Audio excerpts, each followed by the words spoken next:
مولانا محمد انور بدخشانی رحمہ اللہ کا ایک بہت بڑا دینی کارنامہ۔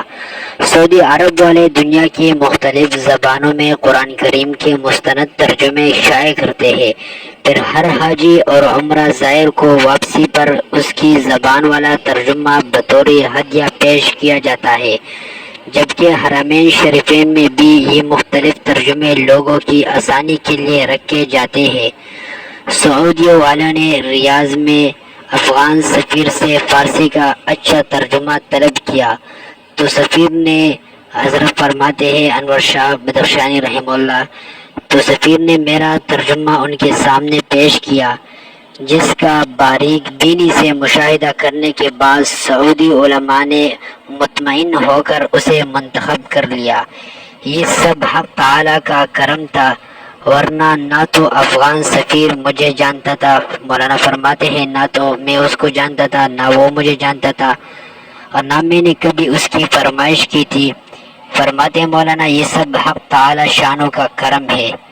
یہ بتائے ہوئے مولانا کے آنسو جاری ہو گئے، یعنی یہ واقعہ مولانا طلباء کو بتا رہے تھے تو آنکھوں سے آنسو جاری ہو گئے۔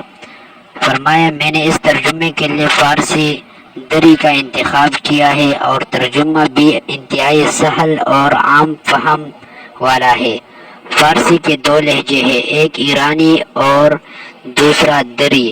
افغانستان اور وسطی ایشیا کے ممالک میں دری لہجہ مستعمل ہے، اور یہی لہجہ عربی سے زیادہ قریب ہے۔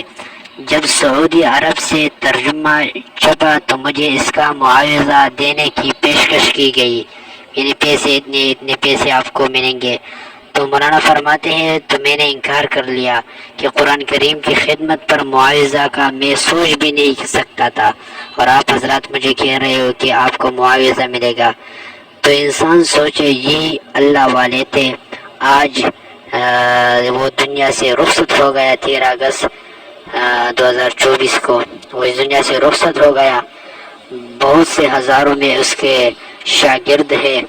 بنوری ٹاؤن جامعہ علومی اسلامیہ بنوری ٹاؤن، جو کہ پاکستان کا مشہور مدرسہ ہے، اس میں 44 سال سے مدرس تھے، اور اللہ پاک ان کو جزائے خیر دے، اللہ پاک ان کو جنت الفردوس نصیب فرمائے، اور لواحقین کو صبر جمیل عطا فرمائے۔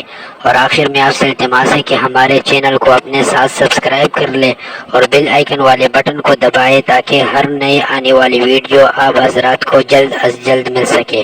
والسلام، اللہ خوش رکھے۔